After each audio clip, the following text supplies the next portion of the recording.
Pat Olson alongside Jim Bravelli as the USF Dons are on the road. They'll take on the Portland Pilots on Saturday afternoon. USF now 18-5 overall and up to 5-3 in the West Coast Conference after a big win on Thursday evening over the Brigham Young Cougars in Provo. The Dons win at 73-59. Jim, that was a heck of a ball game. It was a great game, Pat. You know, going into that game, you hate to say must games, but you know that the Dons are really battling to get back into that top three for postseason play. So it almost was a must game. You can't lose two games to BYU and expect to get up to that three spot. So, you know, this game, through the preseason, BYU was really a strong rebounding team. It was in the numbers. And USF last night just dominated the boards. They only gave BYU one shot at it, did give them the putbacks and the second chance points. And Masalski, what could you say about Masalski, the double, you know, that he gets almost every game now. But, you know, you have to shoot over him. They come and penetrate inside. You have to shoot over the outstretched hand. He's a good shot blocker. He's very strong in there rebounding. And the difference of the game to me, yes, we made some threes when we had to make some threes. It was a total team effort. But we really controlled the game inside defensively, and we were able to get a lot of push-out shots and run-out shots off of our defense. And you remember that Shabazz on a deep left corner on a one pass, he makes a three. Another one on the right side, he finds the open spot, a made three, all in transition. So we got him in the open court because of our defense and only enabling them to get one shot. Really a good overall team effort. Jim, let's discuss the resiliency USF showed in that game because they went down 12-4 early. You could tell BYU had lost 2 in a row coming into the game. Now it's a 3-game losing streak for them. But they were ready at the start of the ball game. They had their 16,000 fans going. They made 5 of their first 7 shots. They're up 12-4.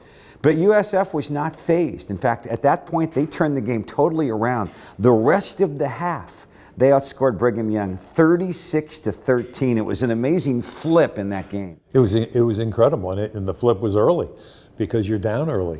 But, you know, USF didn't blink. I mean, that's the real good sign for USF because in the last game against BYU, up 10, losing the lead late, and ended up losing the game. But they're down 8-10 early on and didn't blink an eye. They just continued to take the shots that they were given early. They missed them. They didn't make them. They were good shots within their system. They didn't knock them home, but they just continued to stay with it. And as a group, made the extra pass, and then finally the shots started to drop, stopping them on the defensive end. All of a sudden, the game has turned around.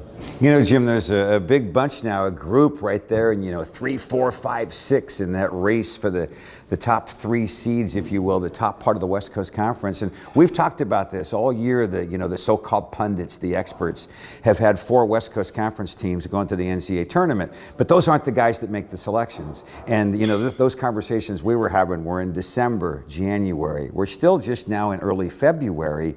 And, you know, you don't want to be that 4th team. It could be kind of fragile for you. So an important win for USF in that sense. But you got to keep plugging along because you have teams like San Diego that have a pretty good record so far. Santa Clara is 5-3, even though BYU has lost 3 straight. They're still 5-4. It's going to be a battle to get in that upper part of this league. Yeah, it is, and you know, you can't accept 4th place because the last time I checked again, Pat, the selection is in March and it's not December, exactly. January, and you know, you get in that gray area of 4. In 4th place, and you know, I wouldn't feel confident, even though they may, but you can't expect to get in that way. You've got to earn it your way up there to that 3rd, 2nd place position, and it's still an opportunity because you have to play St. Mary's again, and you know, so you've got Gonzaga again as an opportunity at home.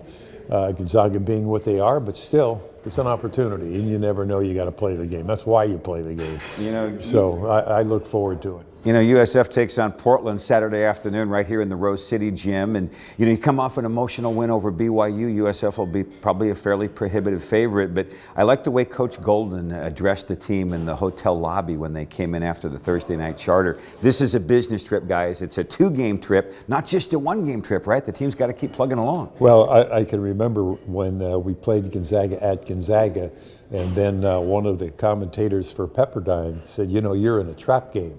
Yeah. And USF ended up winning by 20 or so. So you play the game, you don't worry about the outside noise that's going on, and you worry about yourself.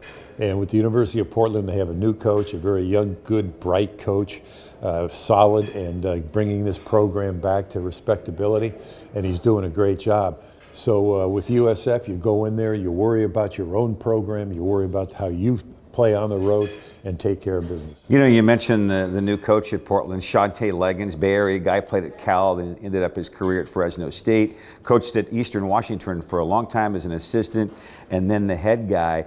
We, in all honesty, don't know a lot about the Pilots because he's completely flipped that roster. They have 13 brand new guys from a year ago, but still, I bet he's the guy that'll get it going up there because he's been a good coach. Yeah, and one thing we do know, we know him. Yeah. And we know that he's going to do a good job. He's a solid guy. He's a solid coach. He's been in it. He's earned his way, and now it's his turn. And you can just see early on, the first year that really Portland has been this consistent and this competitive this early all the way through. So, USF will be ready, I'm sure. Yeah, the Pilots at 11-11 overall, USF at 18-5. We'll have the broadcast Saturday afternoon. It's a 5 p.m. tip-off inside the Chalice Center. We're along at 4:45 on KNBR 1050, the sports leader. Along with Jim Bravelli, I'm Pat Olson on USFDons.com.